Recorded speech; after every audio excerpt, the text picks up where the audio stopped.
So let's do this. Let's go ahead and move on into the hot topic of the day, and which is a very hot topic indeed, for sure.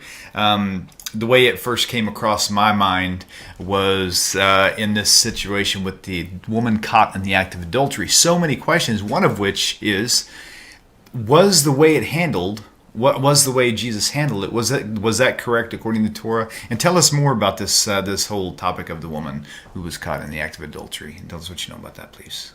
So the question asked frequently is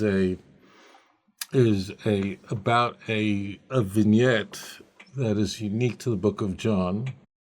You'll find it in 12 passages, and it's Christians. It's one of the favorite stories, and that's why every movie about Jesus, this story creeps itself in. It's found in John chapter 7, verse 53, all the way to John chapter 8, verse 11. And just very briefly, what we were told there is that Jesus leaves the Mount of Olives, he goes into the temple, and he's teaching there, and the Pharisees approach Jesus with a woman caught in adultery. And it says literally that they were trying to test him and trap him. And it was a very interesting trap. And the question was, what should be done to her? Should she be stoned, put to death, executed as it is, we are told, in the law of Moses, or not? Now, this puts Jesus in a very bad situation. Every Jesus movie has this. I don't care what it's about. In fact, it's very interesting that in Mel Gibson's film, The Passion of Christ, which is supposed to be only about the passion, and this is not a passion narrative. This is, but it's like you got to have this story because it's such a great story that actually Mel Gibson, the great luminary of the church, he actually inserted it in one of the flashbacks in the film. I'm watching the film and going, I'll never forget when I saw that film, I knew it was going to be a danger because of who Mel Gibson is and what kind of a father he is, and I knew this was going to be a disaster I remember when I went to see it, because I wanted, if they wouldn't let Jews see it. Only one Jew was allowed to see it. I don't know, whatever. So finally when it came out, I wanted to see what were they doing. So every Jew who had my back was going, that's not Aramaic. I'm going, what? I had two, behind me, there were two South Korean women. I'm not kidding. I'm in the movie theater, right, sitting there, eating popcorn, watching this theological snuff film, and behind me, there's two Korean women, I'm not kidding, and they were crying their brains out. And I'm going, that is not Aramaic, because obviously we're reading Talmud, I'm going, that's fake. That's like, there's no Aramaic way. He's going, and I'm going, what? That's not Aramaic. I could see Aramaic. Well, the whole Talmud's written in Aramaic, and half the book of Daniel's in Aramaic. Of course, no Christian ever reads, so they could get away with whatever they could put in. I don't know what he was speaking there, some language, but they obviously didn't work hard. They hired some guy, but they didn't care really how it sounded, and. But the key is that Mel Gibson's film is on the Passion. I mean, that's the whole name of the film, right? So the Passion of Christ. So what does that have to do? How did the story of the adulterous woman get in? But it's such a great story. Christians love it, that he actually, Mel Gibson, this great man this great lover of the Jewish people, who without him, I don't even know how he would have ever survived, he actually snuck it into a Jesus flashback. Now let's go on with our story. What happens? So the idea was the Pharisees, because they're the evil people in the Christian Bible. And in fact, in this chapter, in 8 John, because this is 12 verses, is the entire story, from the end of 7 one verse and then the first 11 verses of chapter 8. In just 40 verses later, the Jews are going to be told that the children seated the devil. So you can imagine the context. So it works out perfectly. The Pharisees are trying to catch Jesus. So they're trying to ensnare him and to put him in a conundrum. So they ask him, what should we do? What should be done of such a woman? Should we follow the law of Moses, be stoned? Should she be stoned? Okay? And they're ready to stone her. Okay? Now, so Jesus makes as though he ignores them, and he just kneels down and he begins to draw in the ground. Scholars always argue, what the heck was he writing? Some scholars say, this proves he's literate, he's writing something. The Greek word really could be drawing. It doesn't mean anything, okay? But they're pushing him because the key is he's in a trap. That's how it's presented. If he says, don't stone her, so he's not the loving, sweet, graceful Jesus, then he is the harsh, Jesus, the harshness of the Old Testament, the law of Moses. And if he says, don't stone her, so that means he's going against the Torah. He's going against what the Bible says, that an adulterous woman should pay to death. So that's his conundrum. So he makes like he's ignoring them, but they press him on the issue. And then he pauses and he essentially says these words. He says that, let the one who is without sin, those among you who are without sin, let him cast the first stone. And straight away, each one, walked away.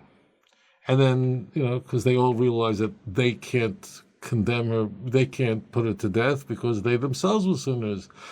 And there's nobody left. And he actually turned to the woman. I mean, this is a great story. And he says, is there anybody here left to condemn you? And she says, there isn't. And then Jesus said to her, then I don't condemn you either. And go on your way and don't sin any longer. That's how the story ends. This is a fantastic story. So it eliminates the problem of Jesus siding with the law of Moses. And it eliminates, it's like perfect, okay? Now, and of course, it presents the Pharisees as the most evil, wicked. Now, this story couldn't happen in any way in the world because in order for someone to be put to be executed for adultery, it virtually never happened.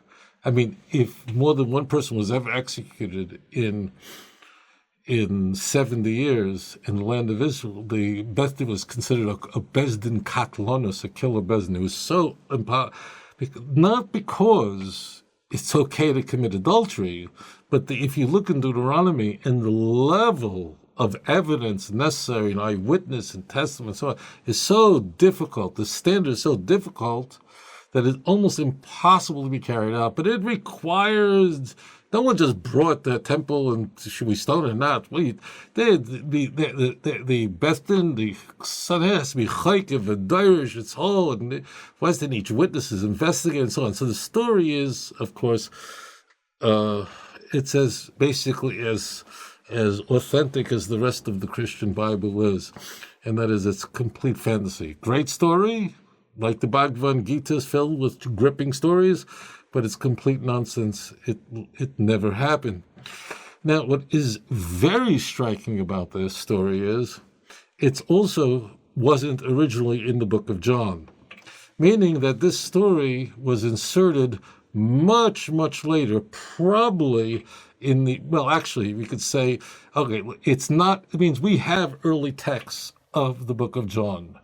We have papyrus texts, for example, P66, P75, as an example. These texts have almost all the book of John in it, and it's absent, which means that what happened is that a later scribe invented the story and literally inserted it into the Christian Bible.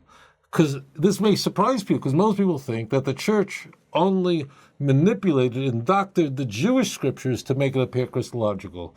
Nothing can be further from the truth. Christians altered the Christian Bible far more than they alter the Jewish Bible. The Christian Bible was a victim of enormous interpolations.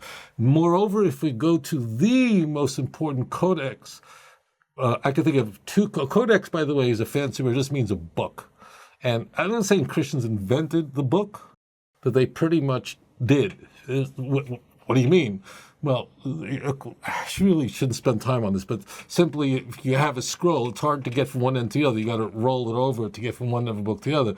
But the brilliance of a book is you can go from page 2 to page 400 by just in one shot. So it's easy to access things. So we have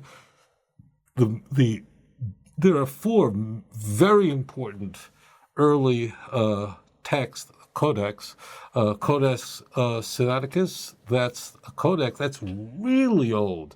That was discovered in the 19th century. It was discovered, I've been there many times, that was discovered at what is called Mount Sinai in the Sinai Peninsula. Now, I didn't go there because I'm going there. I drove past there many times because to get from Israel, to get from Eilat, to Hurghada, meaning to get to North Africa, you've got to drive across the Sinai Peninsula and then drive under the Suez Canal. And you pass right by what is called Mount Sinai. I'm not going to discuss it, but I don't stop there because they built a big church there, St. Catherine's. In the 19th century, they discovered a very, very ancient Christian Bible. Very, very ancient. And that's where it gets its name. And this text it's not there. And you have the Codex Vaticanus, very ancient. I mean, these are very, very important texts. It doesn't exist. That means, and incidentally, I should tell you right off the bat that virtually every conservative Christian scholar, not a liberal, not Episcopalians, not where Hillary Clinton goes to church on Sunday, wherever it is, I'm not talking liberal churches. I'm talking, if you ask almost any, evangelical Christian scholar in the world and open up a new international version, I don't care who did it, unless it's like one of these living Bibles that are, out there. But if you do it, it will tell you that this text was added in later. That means what I'm telling you now is Christians, all scholars now concede this, that this was added in about the 5th century. So the whole story is a complete invention out of nowhere. I mean, even though the Christian Bible says you can't add to the words of Jesus, right? You have that at the end of the book of Revelation, a curse upon anything that's added in. Apparently, the Christian scribes were not afraid of these and added in everywhere, manipulated the Christian Bible. I mean, manipulate is not the right word. It's not like they changed the tense. Like, for instance, Christians changed Isaiah 9. It's in the past. The verbs are in the past tense. They made in the future tense. That's nothing. That's they made the word the young woman almost they changed as virgin. That's one word and one article from an indefinite article from a definite article to an indefinite article, from a feminine v'karos to a third person. Minor. They had rachmanis. They had pity on the Jews. Tanakh was altered, no question about it, and it was altered. They couldn't change the Hebrew. Hebrew you can't judge, and there's no reason to play with Hebrew. Why? Because no Christian can read it. But in the translations, in this, the Septuagint that Origen and Lucerne would forge together, so they would make. But there was nothing. People think, what they did to the Jews. I want to tell all the Jews, stop kvetching about what the Christians did to us.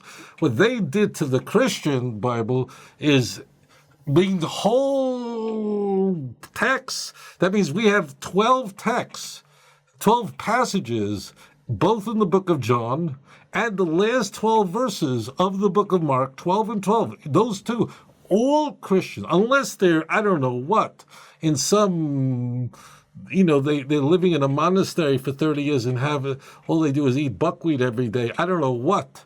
But if everybody knows this, so what I'm saying is they added in the whole sections. They put it in there. The story is very gripping.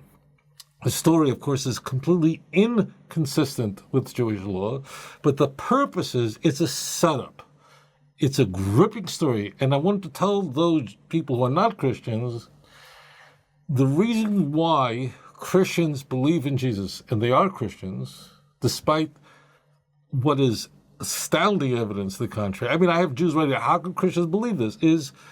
I'm telling you now a fact, they love Jesus. And they love Jesus not because of Paul, but because of these kinds of stories. They read this stuff and they're crying. They're crying. This is why they love Jesus. Not the theology of Romans and Galatians. That is just cerebral stuff. This is why they love Jesus. And this is the favorite story. The story is a later Christian invention. All Christian scholars can see this. You can open up any Christian Bible that has an annotation. And again, you could take the most conservative NIV with whoever you want, and it will tell you approximately these words. And that is the best and oldest Christian manuscripts do not have these 12 passages. Now, if some Christian argues, there are thousands and thousands that do, and there are far more the manuscripts we have. We have today nearly 6,000. The number is 5,786 Greek manuscripts of the New Testament, somewhere around there. So some Christians will play this game and say, the vast majority of the Greek manuscripts in our hands do have this. There's only a couple hundred that don't, whatever. You might as well go to Las Vegas and go to a magic show and watch, somebody doing stuff on stage at whatever I've been there, whatever, at one of these big casinos and watch a magic show, because that's all nonsensical. Because what happened is eventually these texts were added in, and they were cherished and loved by the church fathers. And after a certain point, of course, someone put it in, and then it appeared, and then they loved the story. And then later on, when the church is producing so many manuscripts, and later on, the early Middle Ages already, the church now has, instead of people who are just writing, now the church has employed monks in monasteries, and they have their only job is to do what? Is to copy manuscripts. There's no printer. If you want to buy my book, you can go anywhere in the world, and wherever it is, you can order it online and get the same book. But in the ancient world, a book, in order to have a book, someone had to write it by hand. So the church had already now had professional, meaning trained scribes, not like in the early days when they really didn't have that kind of training. So of course, we have all these manuscripts from the Middle Ages and early Middle Age and so on. They have thousands, but we're talking about the earliest texts we have and the best manuscripts we have, those who I've told you, it's not there. It's not there because it was invented later on. And it's just like it's a picture of Christianity.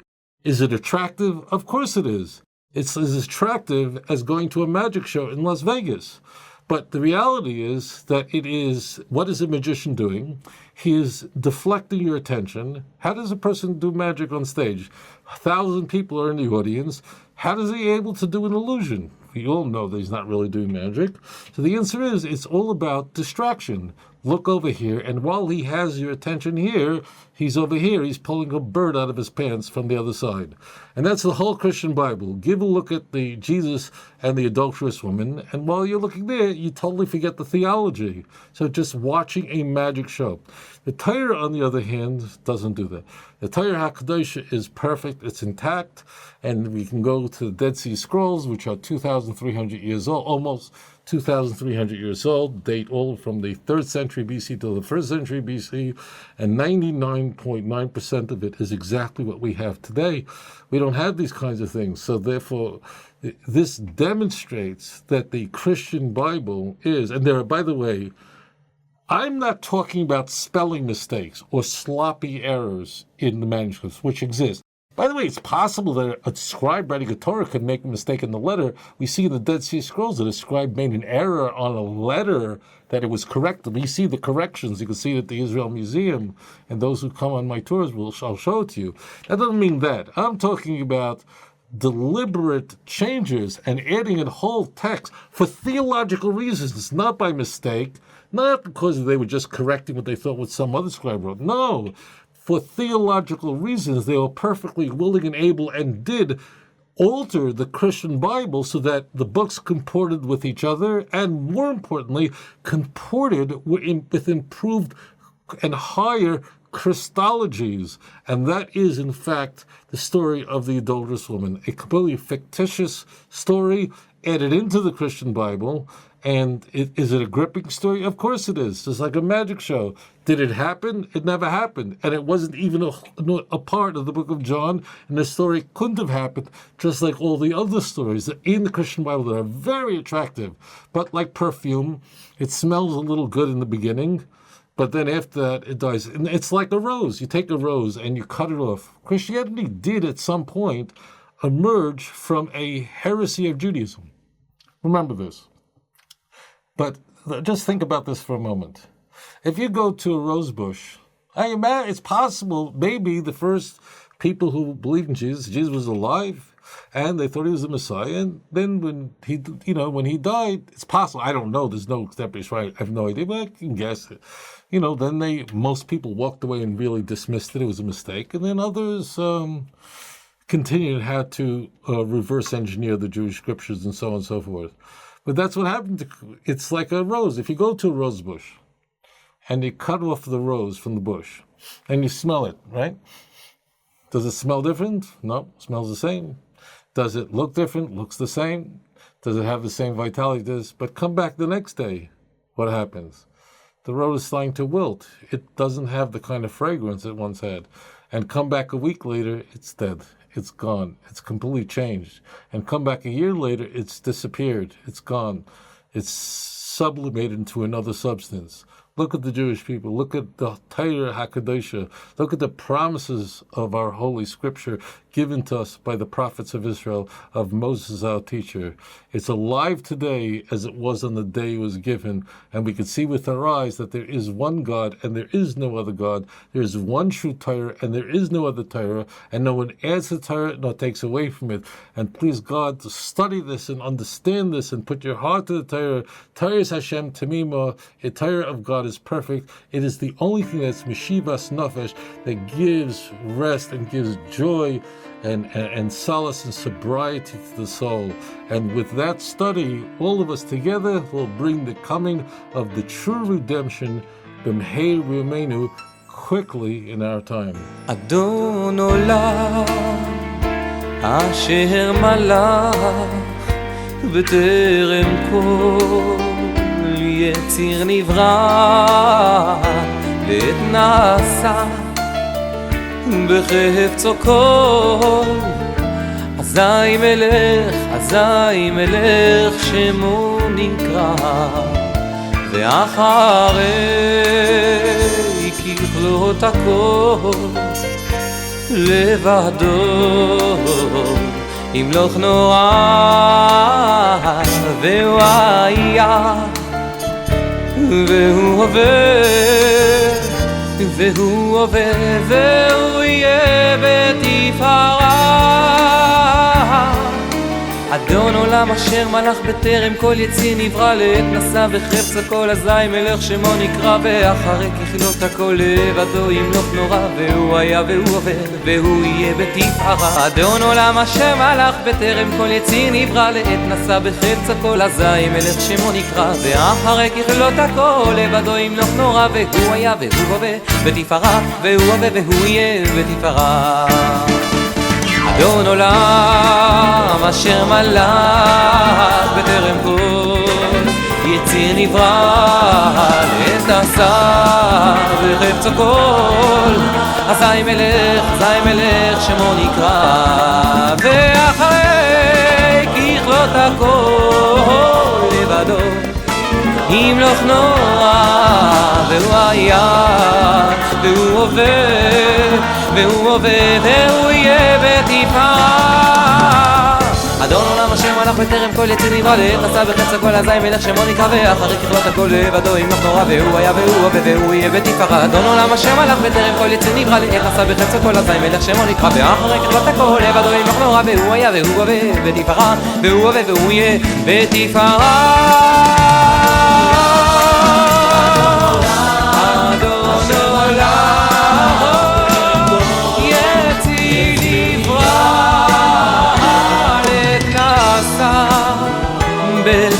לו קול, אזי מלך שמו נקרא.